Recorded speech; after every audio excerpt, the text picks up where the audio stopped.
रयत शिक्षण संस्थेच्या सद्गुरू गटे महाराज कॉलेज कराड अधिकार प्रदत्त स्वायत्त महाविद्यालय यामध्ये आपण नीट सेट कार्यशाळेच्या संदर्भामध्ये संवाद साधण्यासाठी मला त्यातले जे काही समस्या आहेत त्या सोडवण्यासाठी त्या अभ्यासाची दिशा ठरवण्यासाठी आपण या कार्यशाळेमध्ये आलेलो आहोत.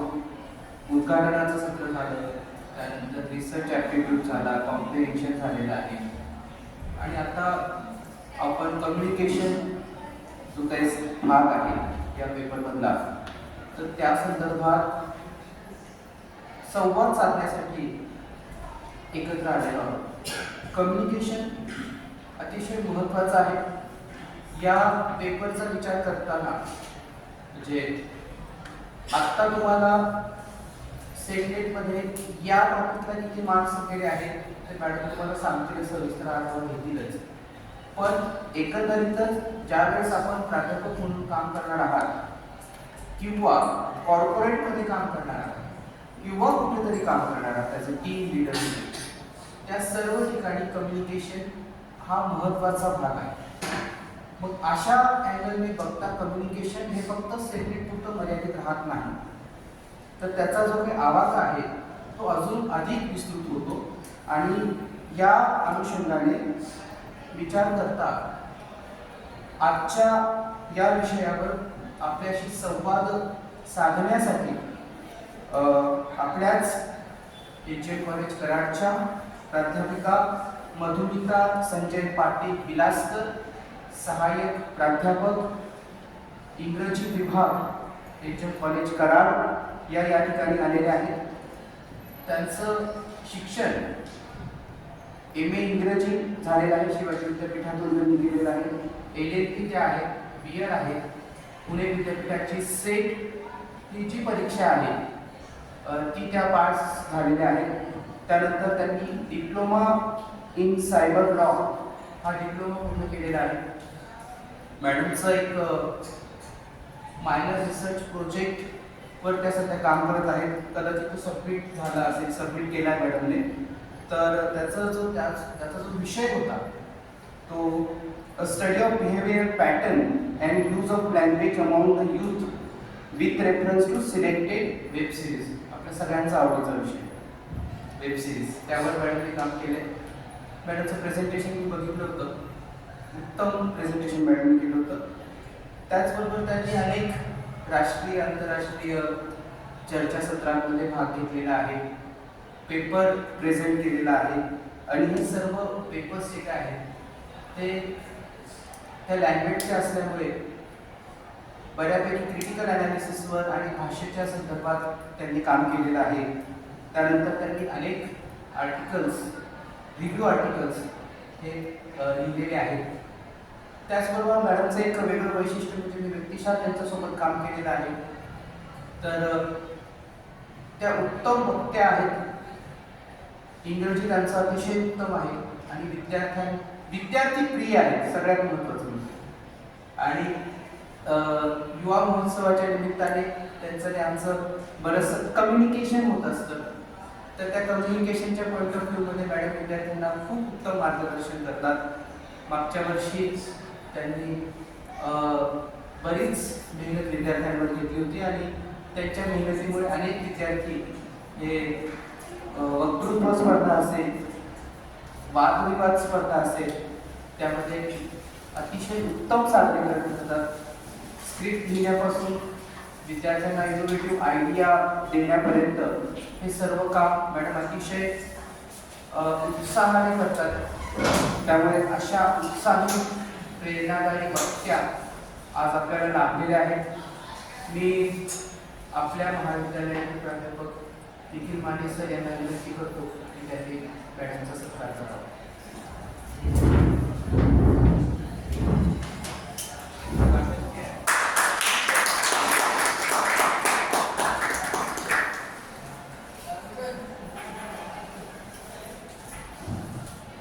मी मॅडमला विनंती करतो की त्यांनी त्यांचं कम्युनिकेशनचा टॉपिक आहे तो शिकवावा.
communication, ICT, another people and development, maths, logical reasoning, right? So why these topics are included? Because this is the K professional concept behind being the professor. Whatever the profession you are going to possess, these are the K concepts you should have before being in that profession. A doctor must know how to operate or how to give the injection, right? Like that, you also have to get the knowledge what will be you are doing in your job. Giving a lecture, it doesn't mean that you are just speaking. You have to clarify all the things to the students, right?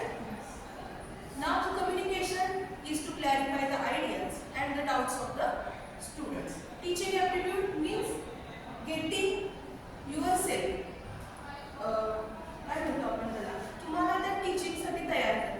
ते कुठे येणार तुमच्यामध्ये? Teaching aptitude. Research का केला पाहिजे? तुम्ही नवीन topic शिकवणार आहात, सिलेबस बदलणार आहे, नवीन नवीन कन्सेप्ट येत राहतात, म्हणून तुम्हाला रिसर्चचं माहिती पाहिजे. तुम्हाला एखादा नवीन टॉपिक आला किंवा एखादी नवीन सिच्युएशन आहे, तर तुम्हाला लॉजिकली त्याचं रिझनिंग करता आलं पाहिजे. वर्गामध्ये आता 40 मुलं आहेत किंवा आता 30 आहेत, तर विचारलं प्राचार्याने किती टक्के पर्सेंटेज असतील मुलांचे. So I should have the basic mathematics की that there were 40% students attended the lecture. म्हणजे ह्या जे काही टॉपिक ऍड केलेले ते असे उगीच केलेले आहेत का सिलेबसमध्ये? It is there to test your knowledge, right? You getting my point? People and environment. Why this topic is included? Because you are living in this environment. You should know, you should have the idea. If the pigeons are disturbing us, what are the effects of the pigeon on our lungs? Right? The pigeons on the 3rd floor. तिथे आहे का नाही? काय lungs वरती effect होतो? Respiratory आपल्याला diseases होतात. ह्या ज्या बेसिक कन्सेप्ट्स असतात त्याच तुम्हाला विचारल्या जातात. कुठे? UGC नेटच्या पेपर 1. आता कुणी नेटचा फॉर्म भरलाय? हात वर करा बरं. नेटचा फॉर्म सेट कोण देणार आहे? हात वर करा. सेट देणार आहे? अरे हात दुखतोय का? चला वर करा हात.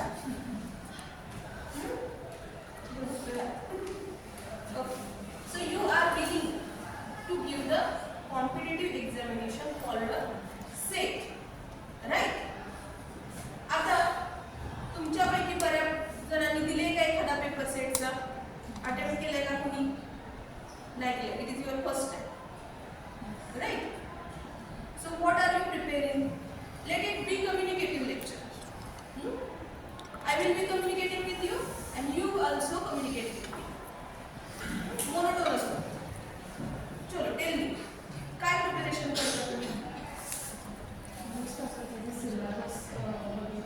सिलेबस बघितला. अजून पुढे येऊन बसा बाकीचे. तो forward. Communication is good and effective when the eye contact is made. Without eye contact, communication is not good or enough. Come forward. बसा मागच्या मुलींनी पुढे.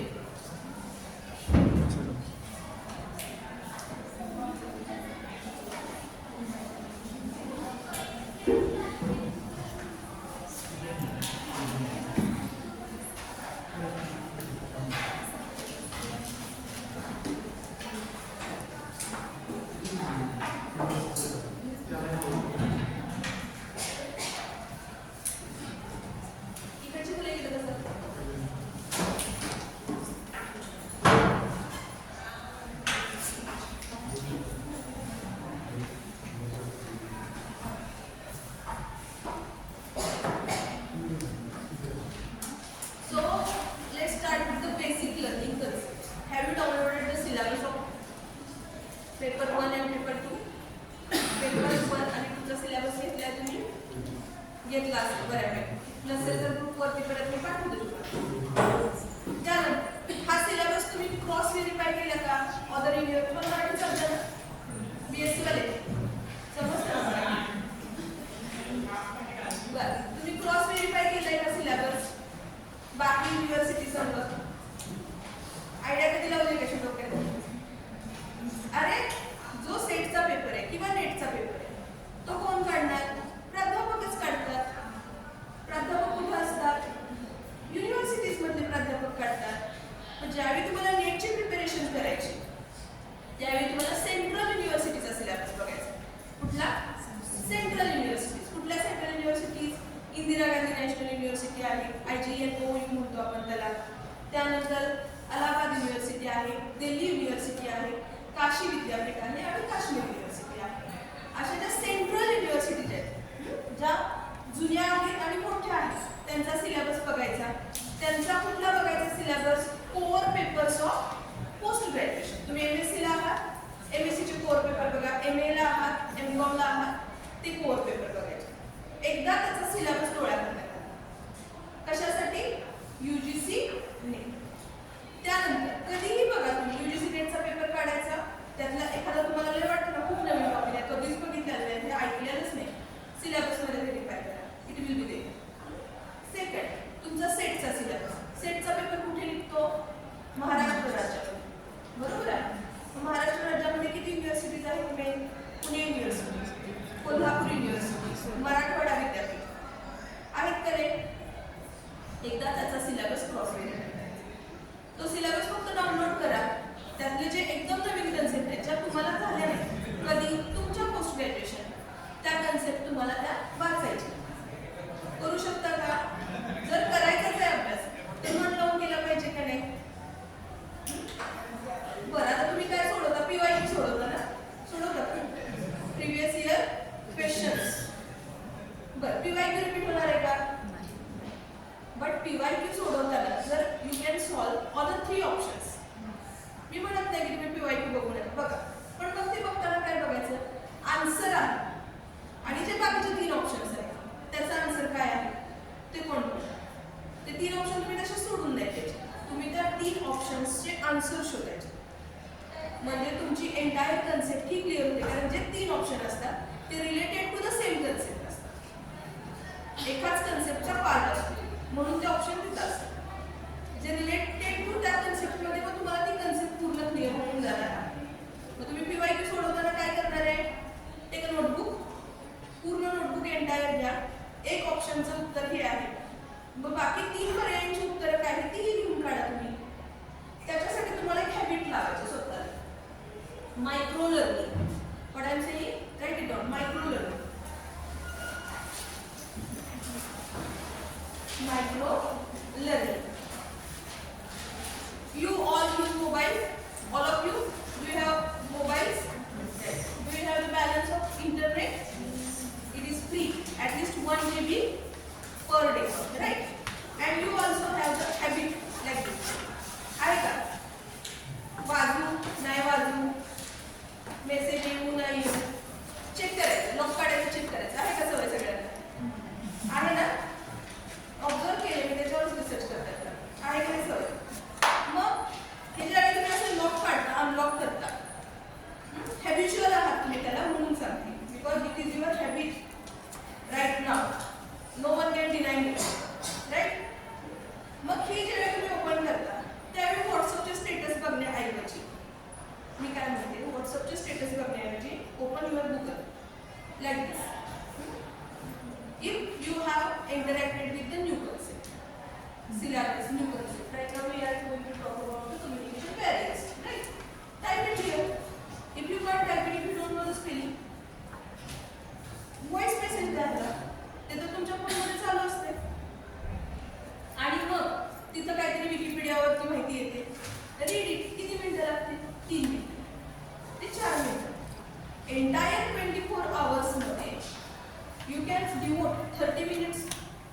असं पण तुमचा रील्स बघण्यात 2 तास जाणार आहे का नाही? जातो. पडा. Be true to me. हो का? शिक्षकापुढं, वकिलापुढं आणि डॉक्टर पुढं खोटं बोलायचं असतं का? चुकीचे औषधं मिळतात, केस चुकीची होऊ शकते. बरोबर आहे?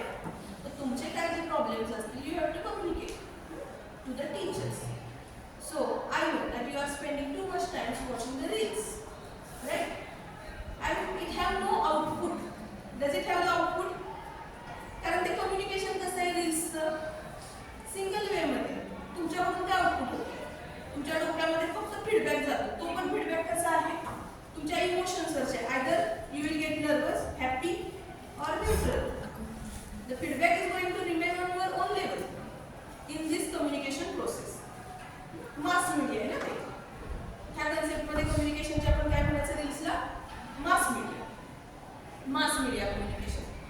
बट त्याचा आउटपुट काय येणार आहे का?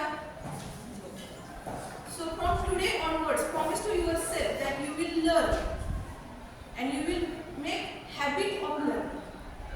Habit कसली तयार करायची तुम्हाला? लर्निंगची. आता मला एक हॅबिट आहे. 15 मिनिटापेक्षा जास्त मला फोन बघता येत ना. ते मी आता ब्रेन फंक्शन झाल्यामुळे मला तो फोन साईडला ठेवावा लागतो. डोकं जड होतं किंवा दुखावं लागतं. म्हणजे असं काहीतरी होतं राहतं. मी जास्तीत जास्त काय करू शकते? सर्च करू शकते. वेगवेगळ्या कन्सेप्ट आपल्या रिसर्च जो करायचा त्या फील्डशी रिलेटेड वाचत राहते. वाचण्याला काय होतं? तुमचं नॉलेज वाढतं. बरोबर आहे की नाही? तुम्हाला काय करायचं तिथून पुढं? तुम्हाला वाचत राहायचं. कुठं वाचत राहायचंय? मोबाईलमध्ये वाचा. पुस्तक घेऊन तुम्ही नाही वाचू शकत. बसला का? चॅट जीपीटी वापरता? चॅट जीपीटी वरती काय करतात? Ask ChatGPT about UGC rate, about SET, ask about the PYQs, answers, concepts, use it wisely. बघा, जर तुमच्या हातामध्ये चाकू असेल, it is up to you. तुम्ही सफरचंद कापून पोट भरणार आहे एखाद्याचं, काय एखाद्याचं पोट चिरणार आहे. दोन्ही बाजूनी वापर करता येईल चाकूचा. तसं मोबाईलचा सुद्धा तुम्हाला दोन्ही बाजूनी वापर करायचा आहे. लक्षात राहील इथून पुढं? Let's move over.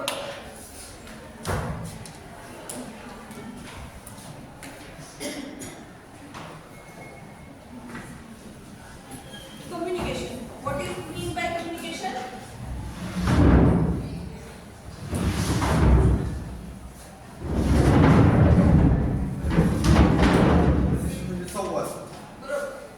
संवाद, संप्रेषण. It is derived from the communist Latin word.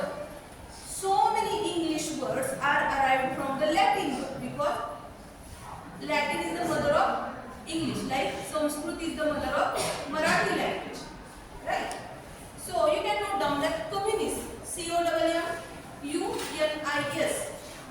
communist. It is a Latin word, it is not a word.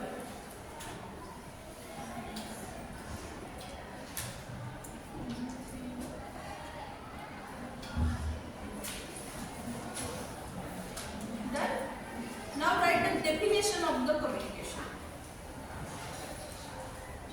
Definition of the communication. Communication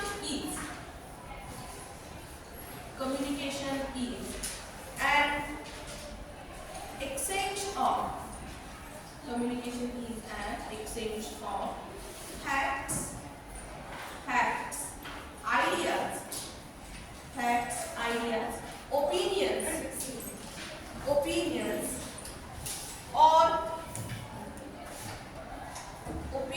or emotions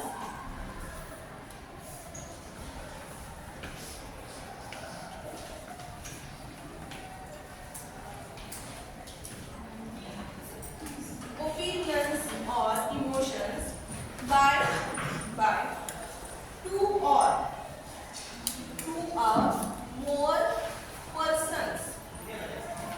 or more persons.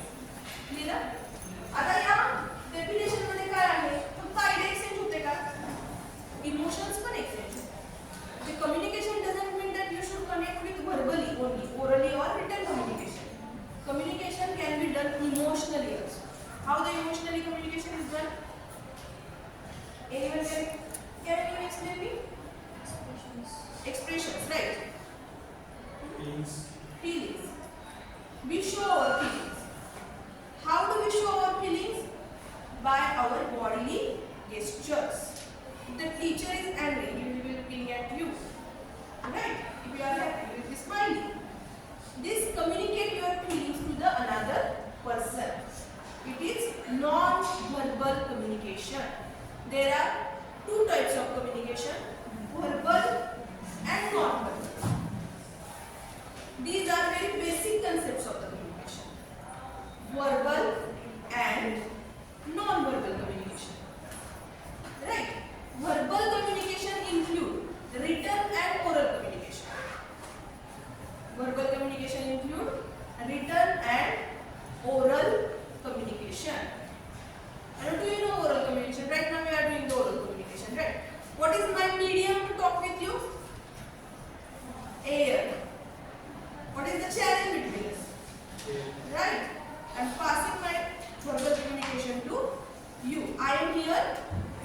sender, you are receiver, right?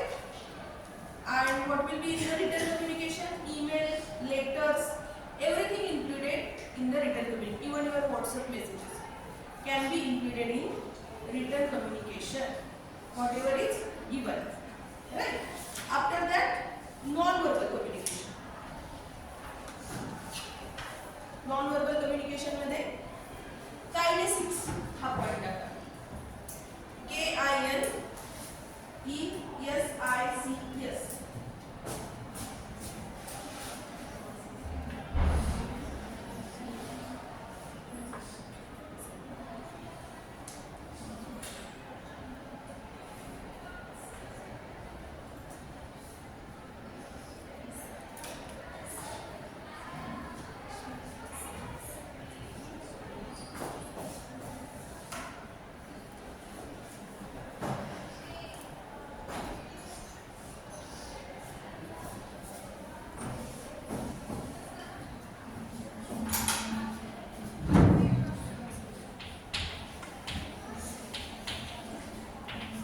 Kinesics.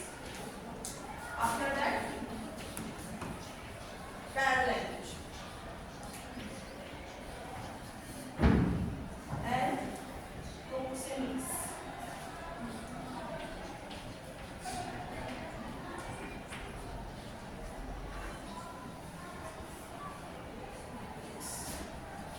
Is it visible to you?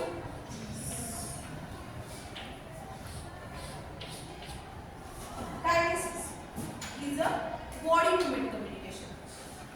Write down body movement communication, posture, gesture, and facial expressions. Posture, gesture, and facial expression. In bracket, usually speaks louder than words. Usually speaks louder than words.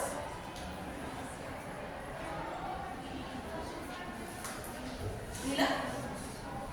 त्यानंतर louder than words in the sense एखाद्याने हात उगारला, कानपडीत मारला.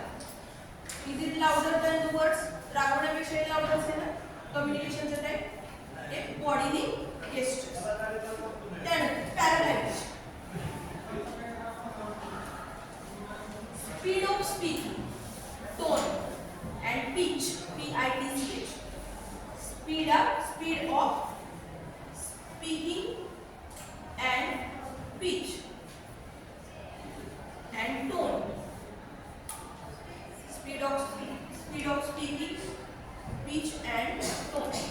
Look, if I am trying to say sorry, it will be polite, but the same word. Sorry, it will be rude. This is paralanguage. How you speak your words, and it creates the meaning. If somebody is talking to you, म्हणजे काहीही बोलत असतील, मग ते बोलताना त्यांचा आवेग, त्याचा टोन, त्याचा पिच, ओरडून बोललं तर तुम्हाला ते रागवल्यासारखं वाटणार आहे. मृदू भाषेत सांगितलं तर ते तुम्हाला चांगलं बोलल्यासारखं वाटणार आहे. त्याला काय म्हणतो आपण इथं? पॅरालँग्वेज. त्यानंतर proxemics. Touch, language of touch.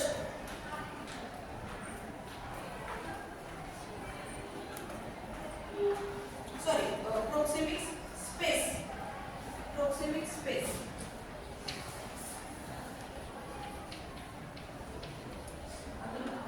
Touch, space and touch.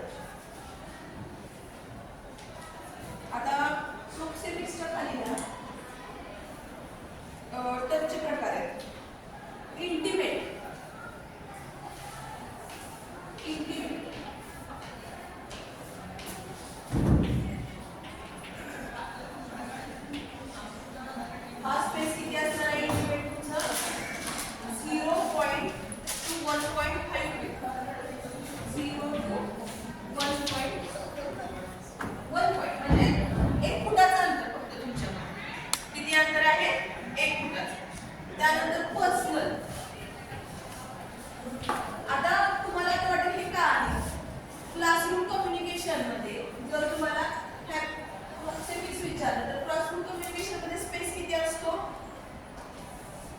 Personal पेक्षा थोडासा जास्त असणार आहे.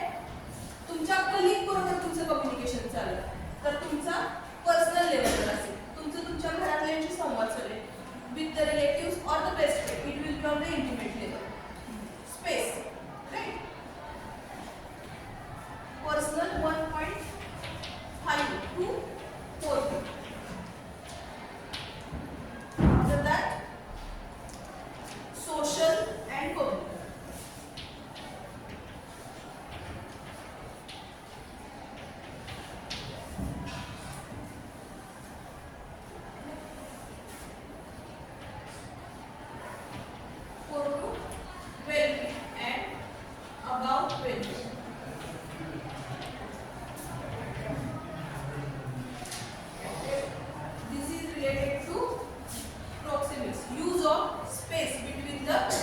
Communication. When you are doing some gossip, how do you do? You use intimate space while doing the gossip. Because कानामध्ये सांगता ना तुम्ही फुसफुसता किंवा जवळ बसून सांगता. प्रत्येक प्रकारच्या कम्युनिकेशन मध्ये तुम्ही स्पेस कोणता यूज करता त्यावरती कम्युनिकेशनचा टाईप पण आणि इफेक्टिव्हनेस पण डिपेंड करतो. त्यानंतर हॅप्टिक्स. त्याच्यामध्ये काय आहे? हग. मैत्रिणीला गळाभेट घेतात. त्यानंतर दुसरं काय आहे त्याच्यामध्ये? सपोर्ट. सपोर्ट मध्ये काय येतं? Pat on back. Pat on back.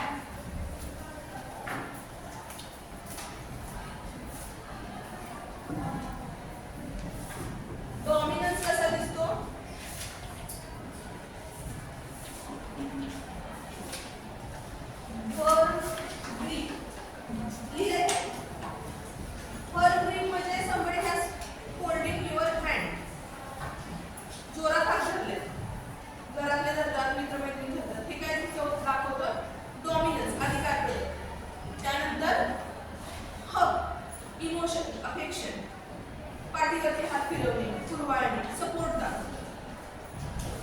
These are the type of haptics by the use of touch.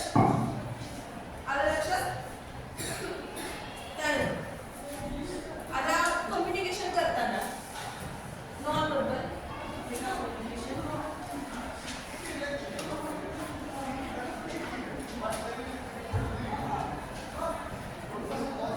Formal आणि non formal communication. Formal communication will be based on the organisation level. कुठल्या लेवलवरती असणार आहे? ऑर्गनायझेशनच्या. Non formal personal कम्युनिकेशनचा part आहे. आणि त्यानंतर तिसरं आहे तो ग्रेट पॉइंट कम्युनिकेशन. कुठलं communication? Great point. Great point म्हणजे जे बॉस आणि कलीग एकमेकाशी करू शकतात कारण ते काय असतं? गॉसिप. एखादी गोष्ट पसरवायची झाली, अरे तो असा आहे किंवा त्याचे लग्न ठरले किंवा अशा काही गोष्टी कुठल्या लेवलवर करतात? ग्रेट पॉइंट कम्युनिकेशन म्हणतात. त्याच्यामध्ये फॉर्मल इनफॉर्मल नसते. त्यानंतर पुढचा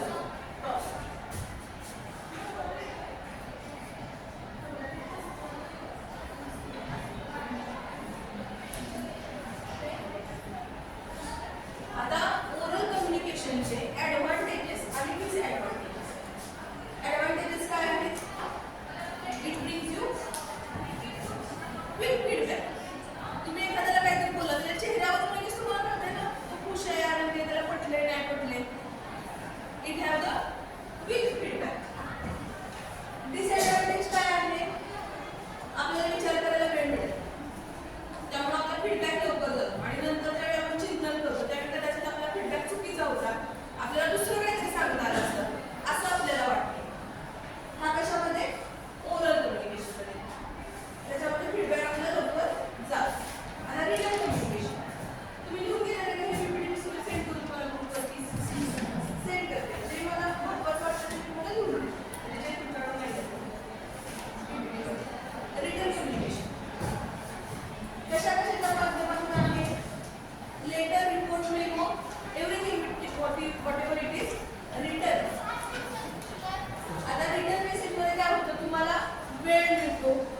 तुम्ही वाचता, ग्रहण करता आणि मग रिप्लाय देता. बरोबर आहे? हे त्याचं झालं ॲडव्हान्टेज. आणि बस तुम्हाला रेकॉर्ड आणि बॅकअप होणार. एखाद्याने शिवी घातली, रागवला, तोंडावर तुमच्याकडे काय राहणार आहे का प्रूफ त्याचं? तुम्ही कसं प्रूव्ह करणार? बोलला होता पण कधी बोललो होतो, काय proof? But in written communication you have the proof, right? Written communication doesn't mean instant feedback. आता याचा डिसएडव्हान्टेज काय आहे? इन्स्टंट फीडबॅक होत नाही. फीडबॅक हा कसा असतो? समोरच्याने विचारपूर्वक दिलेला असतो, त्यामुळे तो ट्रू टू लाईन असेल असं नाही. असेल का ट्रू टू लाईन? तो विचारपूर्वक देणार आहे ना. अचानक दिलेला रिप्लाय आणि विचारपूर्वक दिलेला रिप्लाय ह्याच्यामध्ये जे गॅप निर्माण होतो, रिटन कम्युनिकेशनचे डिसएडव्हान्टेज आहे. तुम्हाला जर त्याचे कॅरेक्टरिस्टिक विचारले रिटन कम्युनिकेशनचे, तर you should know that written कम्युनिकेशनचे ॲडव्हान्टेज आणि डिसएडव्हान्टेज. कारण अलीकडे प्रश्नाचं स्वरूप कसं आहे? प्रश्न एक लाईनर असतो आणि त्याचे उत्तर 4-4 मध्ये असतात. ह्या चारीमधले पर्याय सिक्वेन्सनं लावा. A B C D E दिलेला असतो आणि मग A B C D E मधलं तुम्हाला ई पहिलं आहे का डी पहिलं आहे हे करून सिक्वेन्स लावून मग उत्तर चूज करायचं असतं. लेंथ वाढवलं ना त्या पेपरची, डेप्थ वाढवलं. So you should no advantage आणि डिसएडव्हान्टेजेस.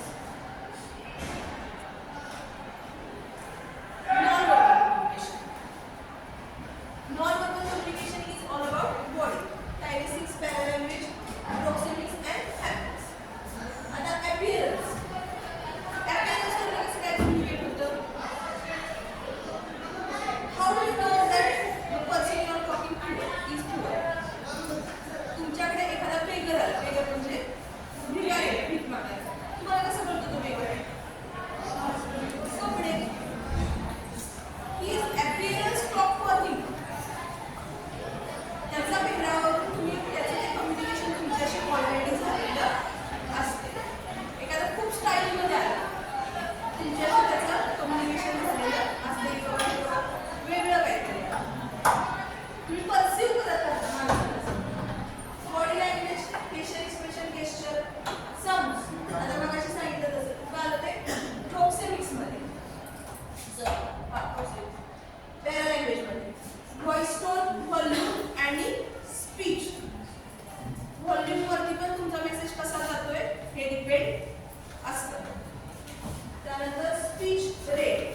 कुणी हळू बोलतं, कुणी लाऊड बोलतं, त्याच्यावरून समोरचा साशंक मनाने बोलतोय का मोकळ्या मनाने बोलतोय हे सुद्धा तुम्हाला डिसाईड करता येतं. टोनमध्ये येतं का नाही? You are experiencing. तुम्ही जे काही शिकणार ते तुम्ही एक्सपिरियन्स केलेलं नॉलेज की तुमच्या आजूबाजूला आहे. फक्त तुम्हाला त्याच्या व्याख्येमध्ये बसवायचं आहे. न्यूटनला शोध लागला, फळं खाली पडतात, it was the universal truth, पण त्याला ते व्याख्येमध्ये बसवलं. तसंच तुम्हाला ह्या व्याख्यांमध्ये तुमचं नॉलेज आजूबाजूचं बसवायचं आहे. Levels of communication. ह्याच्यामध्ये इंट्रापर्सनल कम्युनिकेशन हा दुसरा. इंट्रापर्सनल आणि इंटरपर्सनल मध्ये तुमचं कन्फ्युजन होऊ शकतं. सिमिलर प्रोनाउन्सिएशन आहे त्याचे म्हणून. इंट्रापर्सनल कुठं होतं? इंट्रापर्सनल मनामध्ये.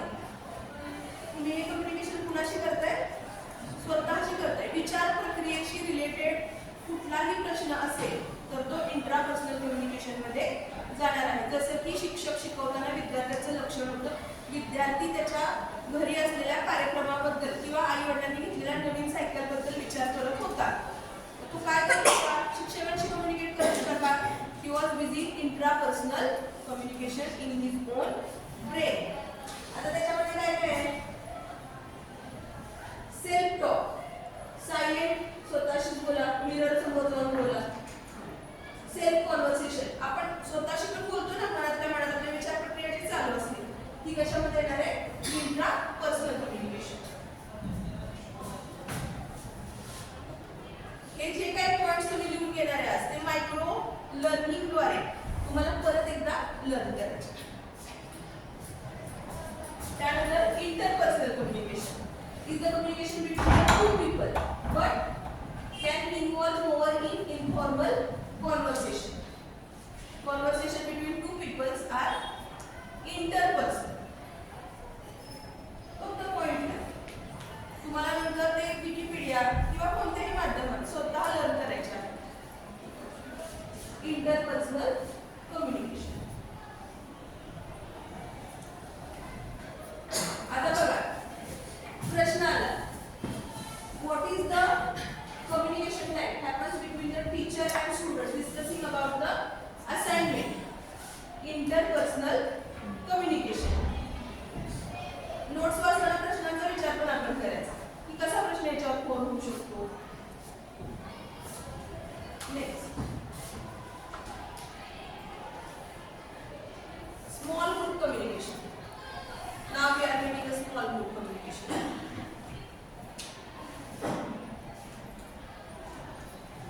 One to group communication. Sorry, one to group communication. I'm speaking to you, and you are just right. Nobody is asking me the question. She said she will be asking. She is silent. Okay, points टाकून घेता तुम्ही. One to group communication, small group communication.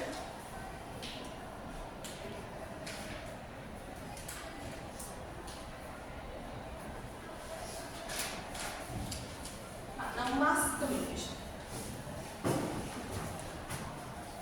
आधी दिलं point आहे. Mass communication. Mass communication म्हणजे काय? मगाशी तुम्हाला सांगितलं ते मास मीडिया.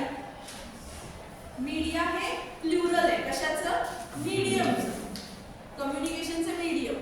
त्याचं प्लुरल मीडियमचं काय आहे? मीडिया. तर मीडियाकडून तुम्हाला काय काय कुठला मीडिया आहे? Mass media include things like radio, television, film, printed materials designed to reach large audience. जिथं खूप सगळ्या लोकांपर्यंत पोहोचायचं एका वेळी तिथे काय वापरलं जाते? मास मीडिया वापरलं जाते. आता टेलिव्हिजन कमर्शियल म्हणजे जाहिरात, magazine article, radio, books, newspaper, billboards. Billboards म्हणजे काय? रस्त्यावर जे होर्डिंग्स लावलेले आहेत ना ते मोठे मोठे, ते सुद्धा कशासाठी आहेत? To communicate with the consumers. ग्राहक खेचण्यासाठी. It is also mass media. आता मास मीडियामध्ये तुम्हाला जर विचारलं what is the one day best seller mass media, काय मिळणार? One day best seller. One day best seller मध्ये काय? एक दिवसासाठी बेस्ट सेलर असणारी गोष्ट कुठली असू शकते? बरोबर, न्यूजपेपर. बुक तर प्रिंट मध्ये राहणार आहे. गाणं तुम्ही कधी ऐकू शकता. कालचा पेपर आज पण वाचला.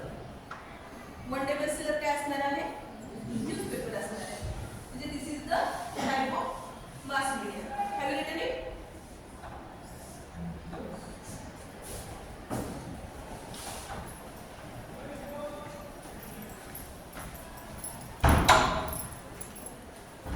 मास मीडिया नंतर एक पॉइंट टाका.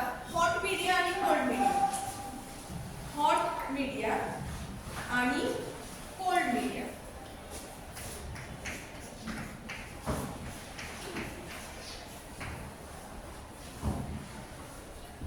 Hot media have less participants. Less participants. Cold media have more participants.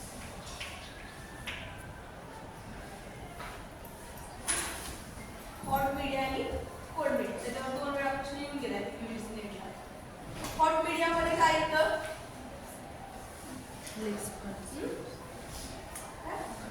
ऐकू येईल असं बोला. तुमचे फोटोग्राफ्स हे जे काय आहे पर्सनल आहे, जे एकाच वेळी छोट्या लोकांपर्यंत पोहोचते, ते कशामध्ये येतं? हॉट मीडियामध्ये. कूल मीडियामध्ये काय येणार आहे? टेलिव्हिजन सिरियल्स आहेत तुमच्या, परत पिक्चर आहे. एक तुम्हाला सांगते सिरियल्समध्ये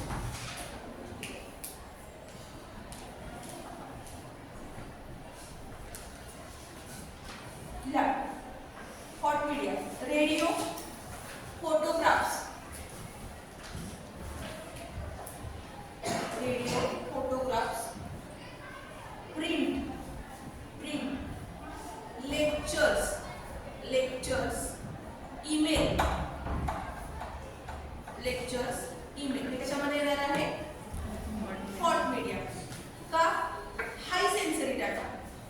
एखाद्या हिरोचा हिरोईन संग फोटो बघण्यात आला अनमॅरिड, सेन्सेशन क्रिएट होतो, that is called the hot media. Immediate responses तिथं दिले जातात. आणि cool media, low sensory data, television,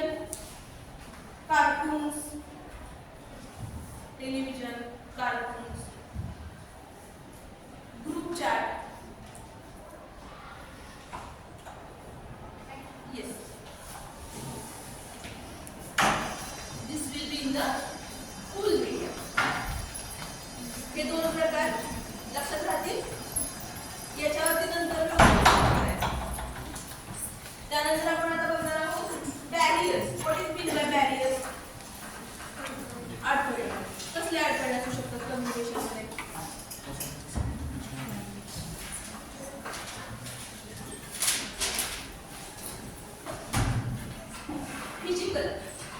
physical म्हणजे आता मी तुमच्याशी बोलत आहे, साईडला बेल वाजते, मुलं चालत जातात पॅसेज मध्ये, मग काय क्रिएट होतोय बाहेर? नॉइज क्रिएट होतोय. Is it a physical barrier? It is a physical barrier. Noise. आता मी इथं आहे, शेवटच्या पाक खिडकीपाशी एखादी मुलगी बसली, मुलगा बसला, डिस्टन्स, माझा आवाज जर नसेल पोहोचत किंवा एखादा हळू बोलणारा वक्ता असेल तरी तो कसला बॅरियर असणार आहे? फिजिकल बॅरियर असणार आहे. त्यानंतर नॉइज आणि डिस्ट्रॅक्शन्स, बाहेरचे तुमचे जे नॉइजेस आहेत ते. भिंतीच्या पलीकडच्यांना माझा आवाज जाणार आहे का? ऍक्च्युअल बॅरियर्स असणार आहेत आपल्याला. ह्याला काय म्हणायचं आपण? Physical barriers. त्यानंतर कल्चरल बॅरियर्स. पॉईंट टाकत राहिल्यानंतर तुम्ही ते डिटेलमध्ये सोडवायचे आहे, कारण एका तासात थोडी ना आपला अभ्यास होतो. कल्चरल लिहिलं? जपानमध्ये गेलाय? नाही गेलं. बरं. जापनीज कल्चरमध्ये एवढं वागणे, जितकं वागलं तितकं रिस्पेक्ट दिला जातो. आपल्याकडे तसं नाही. आपल्याकडे काय केलं जातं? नमस्कार केला जातो. फॉरेन कल्चर्समध्ये ऑदर हँडशेक केला जातो. मग नवीन कल्चरमध्ये आलेल्या व्यक्तीला ज्यावेळी समोरच्या कल्चर माहीत नसतं त्यावेळी त्याच्यामध्ये मिसकम्युनिकेशन होऊ शकतं. That is called a cultural barrier. Cultural barrier. I will give you the example. While I was in Russia, I wanted to have the breakfast. I was in the canteen with my family, and there were no ritual like in our canteens. The waiter arrived with the water glasses, or at least a water bottle he gives us, right? But in Russia, it was not a ritual. They just give you the food, and they disappear. So we were thirsty. आपण Indians आहोत, आपल्याला पाणी प्यायची खूप सवय असते, आणि we wanted water and we were very poor in Russian languages that time.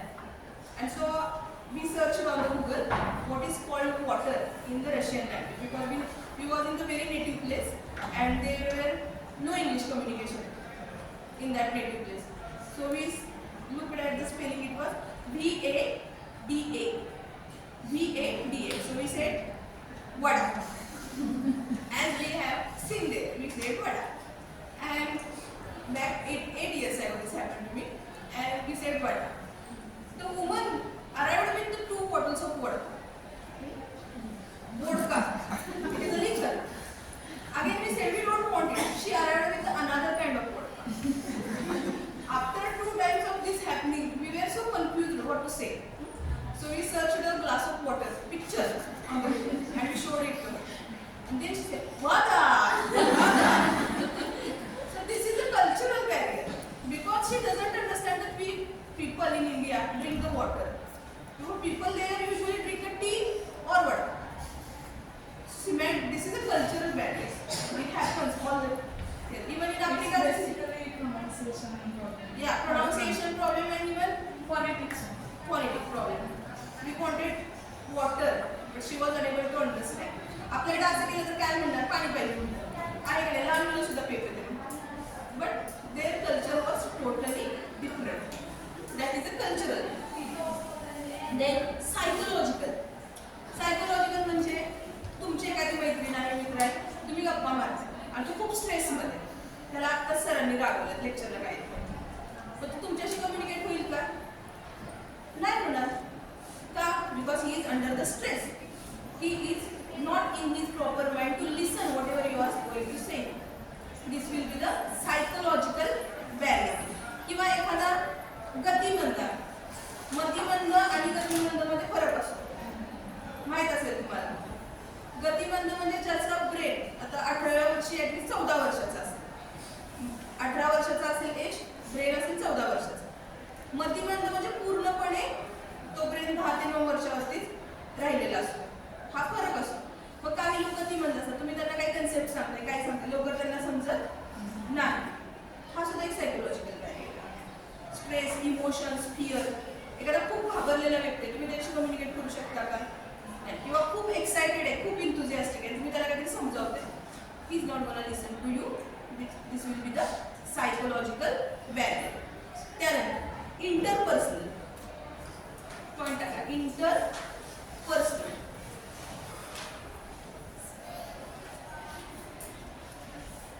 Interpersonal मध्ये पुअर लिस्निंग. दोन माणसं बोलतायत, समोरच्याची ऐकण्याची कपॅसिटी कमी आहे, पुअर लिस्निंग.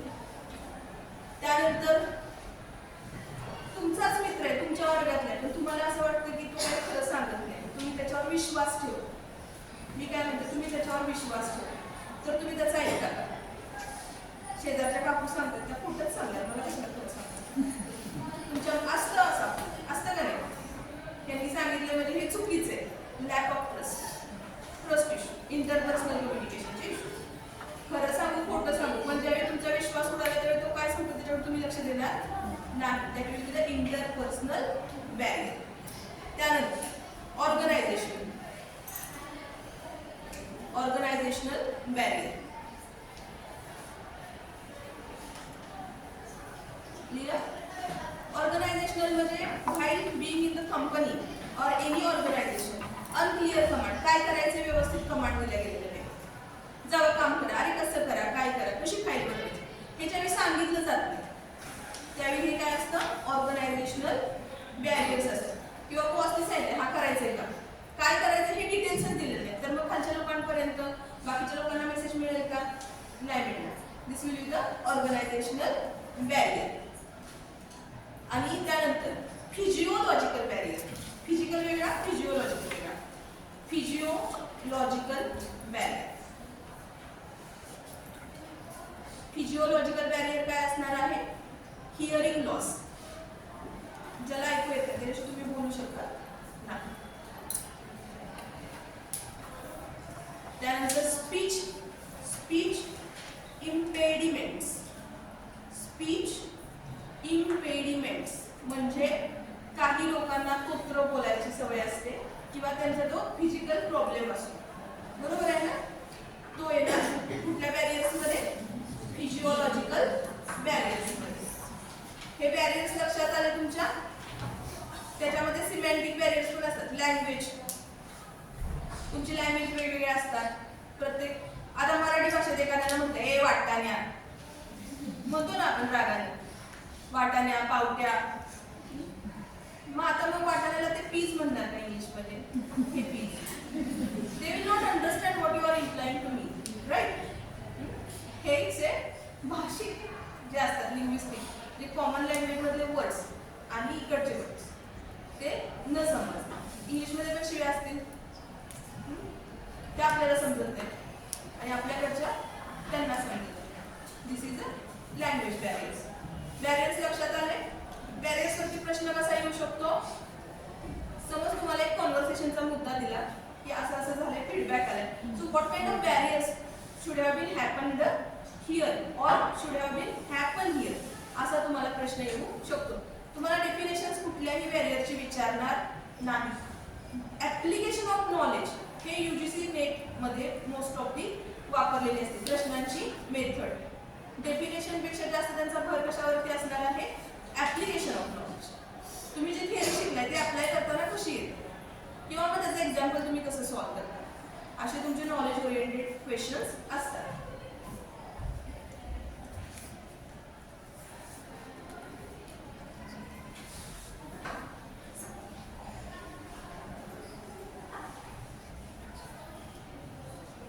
हे तर तुम्हाला झालेलंच आहे ना. तुम्हाला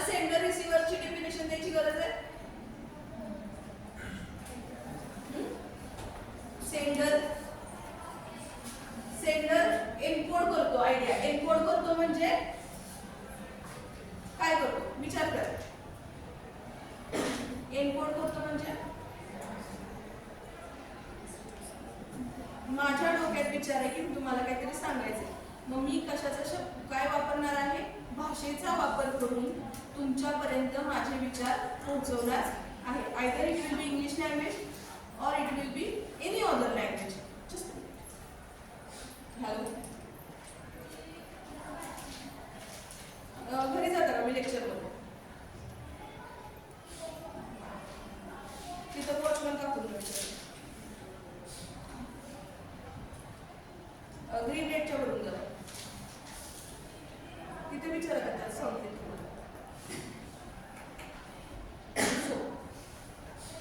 एन्कोड. आता लँग्वेज ही कशी असते, भाषेचे विद्यार्थी नाही मी सांगते, लँग्वेज ही आर्बिटरी आहे. कशी आहे, arbitrary. What is mean by arbitrary? नाही, आर्बिटरी म्हणजे त्याला स्वतःचं असं मिनिंग नसतं, मिनिंगच नसतं. Language is arbitrary. स्वामी एक मिनिट थांबा. माझ्या फोनवर ना शोधला म्हणलं आपल्याकडे पार्सल आलं, पार्सल आलं खाली. आर्बिटरी म्हणजे काय माहिती का, त्याला काय म्हणतात, तुम्ही म्हणा मराठीत आपण खडू म्हणतो, आफ्रिकेत त्याला काहीतरी वेगळं म्हणत असते, म्हणत असते.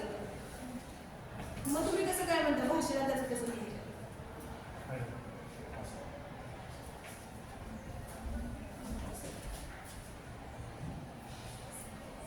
कसं तुम्ही म्हणाल त्याला लिहिलं? तुम्हाला मी मुलगी म्हणते, मुली आहात तुम्ही, इंग्लिशमध्ये गर्ल्स असते. बंगाली भाषेत खोक्का म्हणतात, खोक्का खोक्की, खोका खोकी म्हणतात. आता काय म्हणायचं,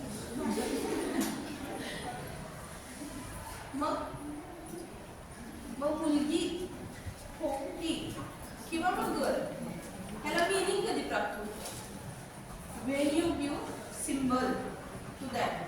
तुम्हाला मी म्हटलं लायन, काय म्हणतो आपण, लायन. तुमच्या मनामध्ये 4 पायाच्या प्राण्याची इमेज तयार होते का? मग तो लायन तुमच्या लक्षात येतो. कधी? ज्यावेळी तुमच्या डोक्यातला साईन तुम्ही एखाद्या सिग्निफायर बरोबर जोडता. म्हणजे लँग्वेज कशी आहे, आर्बिटरी आहे. लक्षात येतंय का? कम्युनिकेशन मध्ये लँग्वेजचा हा रोल. म्हणजे एन्कोड करतो म्हणजे तो काय करतो, तुम्हाला समजणाऱ्या भाषेमध्ये मेसेज तो तयार होतोय, राईट. त्यानंतर sender transmit the message through out the medium. मग मी एक मीडियम चूज करणार आहे, आयदर मी तुम्हाला फोन करणार आहे, मेसेज करणार आहे, ईमेल करणार आहे, बोलून देते, नोट्स प्रिंट करून देते. The medium I will choose, oral, written, non-verbal, anything, because I am a sender here. After that, sender transmits the message throughout the medium, and receiver gets the message. Receiver ला इथे काय करायचंय, उलट करायचंय, decode करायचंय message. आता receiver decode करताना कसा करणार? If I have sent the message that water, I need a water, हा मी मेसेज दिलेला आहे. रिसीव्ह एन्कोड केला मी, आय नीड अ वॉटर. स्वामीला म्हटलं मला पाणी पाहिजे. त्यानं डिकोड काय करायचंय, मॅडमला बॉटल आणून दिली पाहिजे. का तो हातात घेऊन येणार आहे, उंदर भरून पाणी नाही ना. म्हणजे हे काम कुणाचं काम आहे, डिकोड करणं मेसेज, रिसिव्हरचं. उलट एन्कोड करणे आणि डिकोड करणे. मग रिसिव्हर काय फीडबॅक, रिसिव्हर काय करणार आहे, सेंड फीडबॅक सेंड करणार आहे. एवढं लक्षात आलं असेल. Feedback will be send by the receiver. आणि सगळ्यात महत्त्वाची कम्युनिकेशन प्रोसेस कधी पूर्ण होते असं समजलं जातं, when the sender gets the feedback. मग ते सर्कल पूर्ण होतं. त्याशिवाय हे सर्कल असं पूर्ण होईल का? इथं सेंडर आहे, मेसेज आहे, एन्कोड केला, रिसीव्ह केला, परत इथं फीडबॅक येईल आणि फीडबॅक मग सेंडर पर्यंत पोहोचलेला आहे. त्यावेळी कम्युनिकेशन कम्युनिकेशन प्रोसेस पूर्ण झाली असं समजलं जात. आलं लक्षात? तर आता तुम्हाला सोडून देऊया. बाकी कन्सेप्ट सगळे लक्षात आल्यात का बेसिक तुमच्या? अरे मोठ्याने बोला. मला असं वाटलं मी बहिरी आहे. Okay. Do you all have the notebooks? Open the notebooks.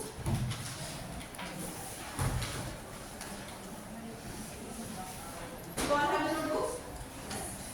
Do you all have phones? Open your phones. Let's start the micro learning. As we have earlier talked about the micro learning. What is the question here? Communication becomes circular. When?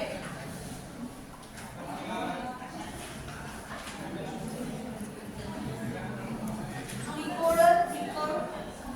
आता हे मी सोडून सांगते बघा. Decoder becomes encoder. कधी encoder होतो decoder करणारा? ज्यावेळी का फीडबॅक होतो. फीडबॅक दिल्याशिवाय कम्युनिकेशन प्रोसेस पूर्ण होईल का? नाही. मग सर्कल कधी पूर्ण होणार आहे? When the decoder becomes encoder. आता हे मी पहिलं सांगितलं. आता हे तुम्हाला खालच्या क्वेश्चनचा आन्सर स्वतः शोधायचं. 30 सेकंदामध्ये शोधायचं आणि लिहायचं. It is a habit of micro learning. Let's see. 15 मिनिटं आहेत तुमच्याकडे. 15 क्वेश्चन देणार आहे. तुम्हाला अभ्यास कसा करता येतोय बघूया.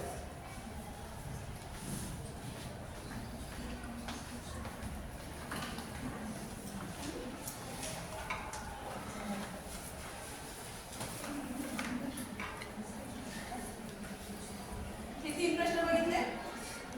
कुठचे घेऊया का फोटो काढले?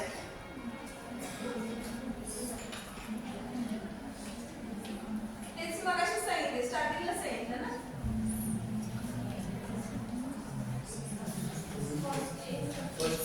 हा बरोबर.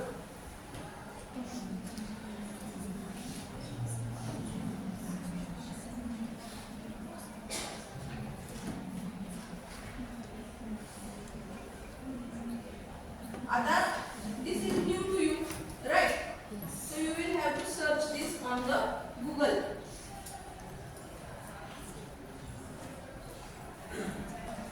त्यानंतर कम्युनिकेशन साठी सॅटेलाइट आहेत आपल्याकडे गव्हर्नमेंटचे. त्या सुद्धा तुम्हाला बघायच्या. सॅटेलाइटचे शेवटला दाखवले सॅटेलाइट. तिन्हीचे आन्सर लिहिले.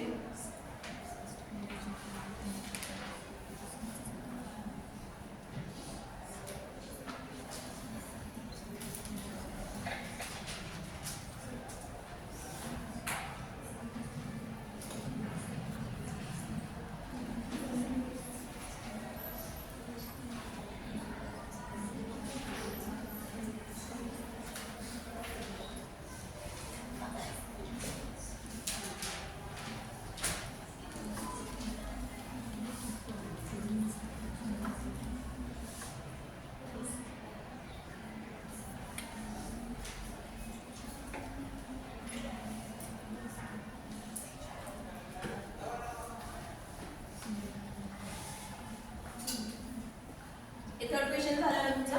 Let's move forward. While looking at PYQ, you will be doing the same method.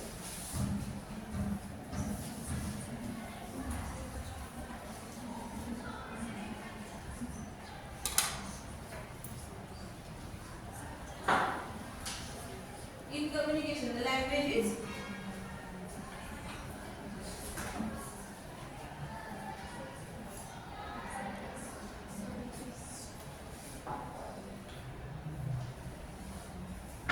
शोधायचं ना सगळे आणि सेल्फ चेक करायचं परत.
teaching on the TV is superior to classroom instruction and arrange this.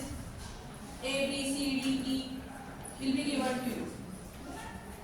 Most of the, if you have seen the PYQs of the net, they like to give you the questions to arrange by the information provided by them. So we will have to read the basic concepts. Basic concepts साठी वाचायच्या, नंतर PYQ सोडवायचे. सोडवताना पण काय सांगितले मी? राहिलेले 3 options हे लिहूनच काढायचे आणि त्या ऑप्शनचे क्वेश्चन शोधायचे. जसं मी केलं तसंच तुम्हाला सांग. तिसरे ऑप्शन कशाशी रिलेटेड आहे? तुम्ही ते स्टडी केलं तरच तुम्हाला तो प्रश्न पूर्ण क्लिअर होणार. राहिलेले 3 ऑप्शन सोडवायचे, कोणताही पेपर असतो. हे झालं.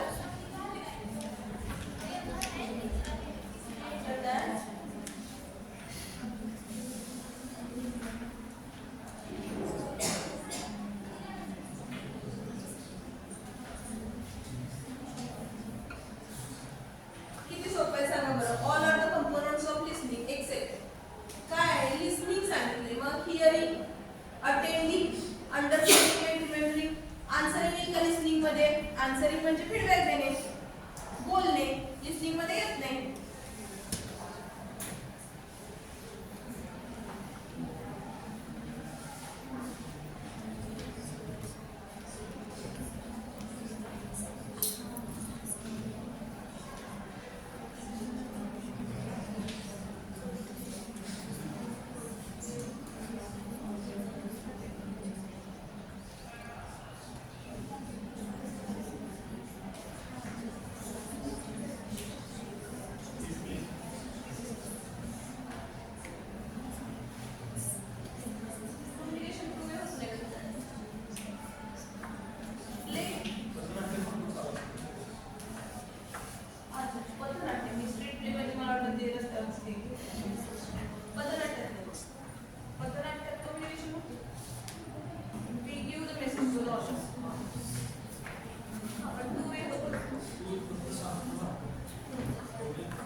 जीएसटी 15 लॉन्च केलेले आपल्या गव्हर्नमेंटनं.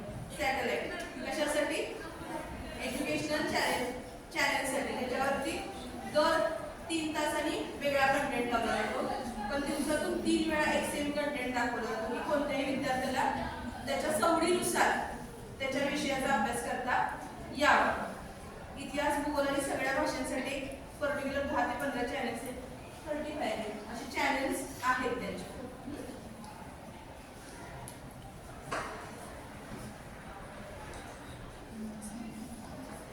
Satellite instructional television experiment.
Dance आहे बाकी.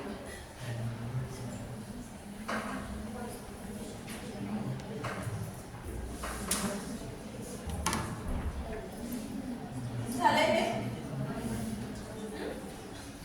आता तुम्हाला विचारूया आपण काय नोट्स तुम्हाला मी पीडीएफ अशी पाठवते 31 पानाची.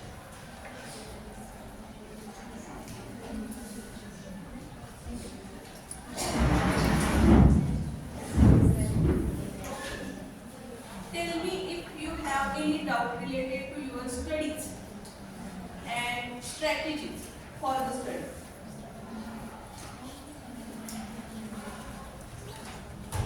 तुम्हाला काही काही शंका आहेत?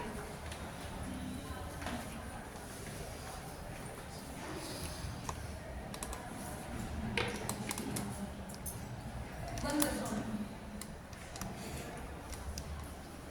तुम्हाला काय काय शंका आहेत सांगा. आहेत? आणि कॉम्प्रिहेन्शन आणि कम्युनिकेशन हे म्हणजे separate part separate part. Comprehension म्हणजे संप्रेषण. संप्रेषण नाही. इंग्लिशमध्ये हे येत नाही का त्याचं? कशात? म्हणजे इंग्लिशमध्येच ते इन्क्लूड होतं ना म्हणजे तो एक वेगळाच टॉपिक आहे का कम्युनिकेशनचा? कॉम्प्रिहेन्शन म्हणजे कॉम्प्रिहेन्शन इंग्लिश रिलेटेड आहे ना ते असं म्हणते दोन्ही कॉम्प्रिहेन्शन इंग्लिशमध्येच येते आणि हे पण बऱ्यापैकी तर त्या सब्जेक्टच्या रिलेटेड नाहीच आहे म्हणजे हे दोन सेपरेट होते पेपरमध्ये. कॉम्प्रिहेन्शन म्हणजे तुम्हाला समीक्षा करायची असते. तुम्हाला जे दिलेलं घटक आहे जसं की तुम्हाला पॅरेग्राफ दिलाय तर तुम्हाला पॅरेग्राफ वाचून अंडरस्टँड करून त्याचे आन्सर्स लिहायचे असतात. म्हणजे रसग्रहण करायचं असतं. मग कविता देऊ दे किंवा पॅरेग्राफ देऊ दे. ते काही लहान मुलांच्या पॅरेग्राफ सारखे नसतात. एक ओळ बरोबर आली की दुसरी ओळ आपण त्याच्याशी रिलेटेड यायची. You have to grasp it. You have to grasp subject त्याला नसतो. नाही त्याला इंग्लिश असेल असं नाही. पर्टिक्युलर सब्जेक्ट नाही. फेमस जी बुक्स असतात त्याच्यातला एखादा पॅसेज घेतला जातो किंवा रायटिंग्स असतात. कशाशीही रिलेटेड पॅसेज होऊ शकतो. तिथं तुमचं स्किल काय आहे की तुमच्याकडे रिडिंग कॅपॅसिटी किती आहे. तुम्ही रीड करून ते ग्रास्प किती प्रमाणात करता. मग आता एखाद्या शब्दाचा अर्थच तुम्हाला माहित नसतो मग तिथं तुमचं काय कमी पडलं असतं वाचन. जर तुमच्याकडे वाचन असेल तर तुम्हाला शब्दांचे अर्थ पटकन लक्षात येतात आणि मग तुम्ही त्याचे आन्सर देऊ शकता. आणि कम्युनिकेशन मध्ये तुम्ही काय काय कम्युनिकेट करता आणि त्या कम्युनिकेशनचा क्लासरूम कम्युनिकेशन महत्वाचं. तुम्हाला टॉपिक जे शोधायचे त्याच्यासाठी स्टडी करताना कुठलं क्लासरूम कम्युनिकेशन. त्यानंतर mass media communication. Mass media communication का कारण आत्ता लेटेस्ट ह्याच्यावर जे काय म्हणतो आपण पब्लिक रॅलीज निघतात किंवा पब्लिक पर्यंत जो मेसेज जातो त्याच्यातून समाजामध्ये होणारी उलथापालथ ती कशामुळे होते मास मीडिया कम्युनिकेशनमुळे. आता तुम्हाला क्लासरूम कम्युनिकेशन आणि मास मीडिया कम्युनिकेशन दोन टॉपिक तरी फोकस केले पाहिजे कारण विचारताना पण प्रश्न त्या रिलेटेडच असतात बऱ्यापैकी. त्यानंतर अजून बाकीच्या विषयांची काही तुम्हाला शंका आहे का? तुमच्या स्वतःच्या विषयासाठी तुम्हाला ऑलरेडी सांगितलं you will have to download the syllabus of the other universities and cross verify it and study it. आता मी नाही म्हणत की कोर पेपर तुमचे सगळ्यांचे अभ्यास करून होते नाही म्हणत पण कन्सेप्ट बेसिक त्याच असतात ना आणि तुम्हाला विकिपीडियावर कन्सेप्ट वाचायचे. मी असं म्हणत नाही तुम्ही जावा थिसिस आणा 500 पानाचं पुस्तक घ्या आणि वाचत बसा आणि तसं होणार पण नाही. Open the Wikipedia, open the source and read it at least for 5 minutes and you can revise it. ज्यावेळी तुम्ही स्वतः सर्च करून रिवाइज करून वाचणार आहात त्यावेळी तुमच्या लक्षात लगेच राहणार. लक्षात ठेवायची मेथड असते करू शकता ना. आणि ChatGPT वरती जास्त डिपेंड राहू नका बिकॉज त्याच्यामुळे काय होतं तुमची विचार प्रक्रिया म्हणतो ऐका आन्सर असतं you try to copy it paste it in your notebook and your brain get damaged there. त्याला लिथार्जी येते. म्हणजे एक डॉंकीचं उदाहरण घ्या एखाद्या तर 10 दिवस कामच दिलं नाही 11व्या दिवशी उठत नाही तसं तुमच्या ब्रेनचं फंक्शन असतं. तुम्ही जर त्याला कामच दिलं नाही ते चालेल का? नाही चालणार ना. तुम्हाला सगळं तुमच्या हाताला सवयच नाही बॉटल सुद्धा उचलायची तुम्ही नाही उचलून पाणी पिऊ शकत तुम्हाला तर चमच्याने खाता तसं तुमच्या ब्रेन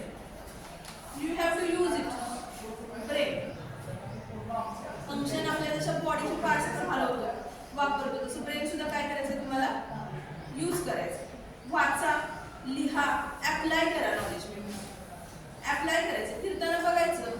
आपण एन्व्हायरमेंटचं वाचले, झाडांबद्दल वाचले, काय आहे काय, आपण कुठला वायू इनहेल करतोय, शेजारी कोणतरी कचरा जाळते, कुठला वायू इमिट होतोय, त्यातून कुठला गॅस इमिट होतोय, कार्बन डायऑक्साईड इमिट होतोय. मग कार्बन डायऑक्साईड कुठं हानी पोहोचवतोय. समज तुम्ही ग्रीन गॅसेस बघितले असतील, ते नेट लावलेलं काय असतं, ग्रीन हाऊसेस. ग्रीन हाऊसेस असतात, त्याच्यामध्ये तयार होणारे गॅसेस, मिथेन किंवा बाकीचे गॅसेस, त्याचा कुठं कुठं इफेक्ट होतो, ओझोनच्या थरावरती इफेक्ट होतो. होतो का नाही. मग ओझोन डिकाय होण्यामुळे माणसांच्या मध्ये कुठले आजार आहेत, स्किन कॅन्सर. हे अशी विचार प्रक्रिया वाढवत जावा, लिंक लावत जायची. साध्या त्या कचरा जाळण्यापासून तुम्ही जर ओझोन पासून होणाऱ्या विकारांपर्यंत पोहोचू शकत असाल, through out the use of Google. तुम्हाला काय वापरायचं इथं, तुम्हाला नॉलेज कुठून मिळणार आहे मग इथं, through out the use of internet, and you can improve your knowledge. मग ह्या ज्यावेळी कन्सेप्ट तुमच्या सगळ्या क्लिअर होतील त्यावेळी तुम्हाला पेपरमध्ये काय अवघड जाईल का, जाणारच नाही ना. असं नसणारच ना काय की तुम्ही वाचलेलं नाही, तुम्ही सगळं वाचलेलं असणार आहे. साधा पाऊस पडला आणि तुमच्या शेतामधून बागेमधून पाणी वाहते, काय होतं सांगा, पीक येतं. पाणी वाहिल्यावरती काय होतं, पाणी मुरल्यावरती पीक येतं,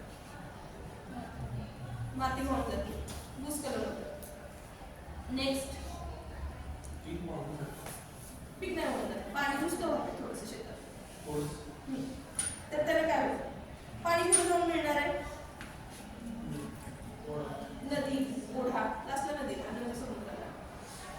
मग पिकामध्ये खतं टाकतं, pesticides, tremendous pesticides are there in the farms, right? So the pesticides are flowed with the water to the rivers. These are the non-point source of the pollution. Non-point sources I am talking, not the point sources. The point sources are the water or the garbage thrown by the companies directly into the water. This will be the point sources. And the water flowing from the farm, your gardens, or the roads, which are flooded with the garbage or the dirt, will be the non-point sources. विचारलं जातं असला प्रश्न, you should no की एवढ्याशा पाण्याने शेतात pesticide टाकल्यामुळे काय येते. म्हणजे you have to widen your knowledge and learning. एवढं तर करा. आजपासून काय करणार आहे तुम्ही, micro learning by use of your own mobile. Because ते तुम्हाला क्लिक करायची हाऊस आहे ना, मोबाईल उघडून बघायची 2 मिनिटात, किती मिनिटांनी उघडतात,